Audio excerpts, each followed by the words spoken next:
Hello बच्चों, let's read this question. The question says which of the following statements is incorrect. तो यहाँ पे हमें पूछा गया है कि incorrect statement कौन सी है. First given है genetic engineering includes techniques to alter the chemistry of genetic material.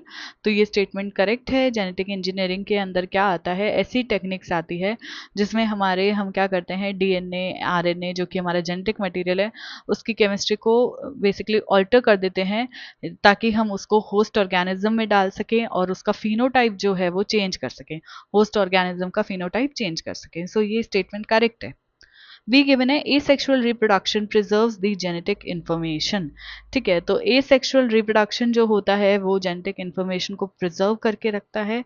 ठीक है, ये स्टेटमेंट करेक्ट है कि एक ऑर्गेनिज्म से दूसरे ऑर्गेनिज्म में बेसिकली वही इंफॉर्मेशन जो है वो जा रही है और वही इंफॉर्मेशन क्या करके रखता है, प्रिजर्व करके रखता है.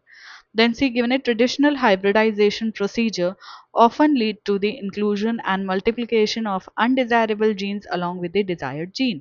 तो हम क्या करें, किसी मॉडर्न टेक्निक का यूज नहीं करके जो ट्रेडिशनली लोग जैसे हाइब्रिड फॉर्म करते आ रहे थे अगर वैसे ही फॉर्म करते रहें.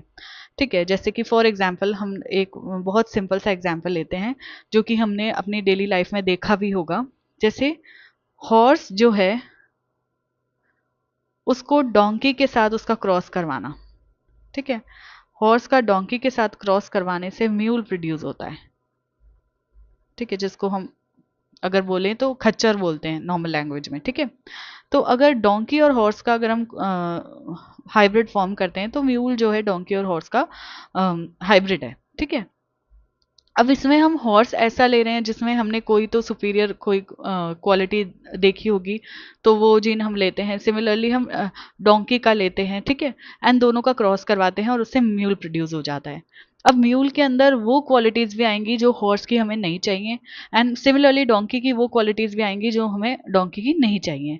तो ट्रेडिशनल हाइब्रिडाइजेशन मेथड जो होता है उसके अंदर क्या होता है, ये ऐसा प्रोसीजर है जिसमें हमारे डिजायरेबल जीन्स के साथ साथ अनडिजायरेबल जीन्स भी आते हैं. ठीक है, तो ये स्टेटमेंट भी क्या हो जाता है, करेक्ट हो जाता है.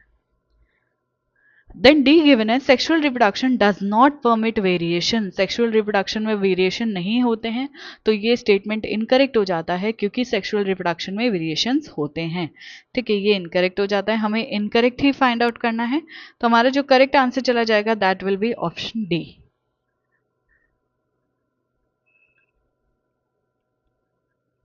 इसके रिगार्डिंग इन्फॉर्मेशन आपको 12th की न्यू एनसीईआरटी में पेज नंबर 164 पे मिलेगी. आई होप कि आपको क्वेश्चन अच्छे से समझ आ गया है.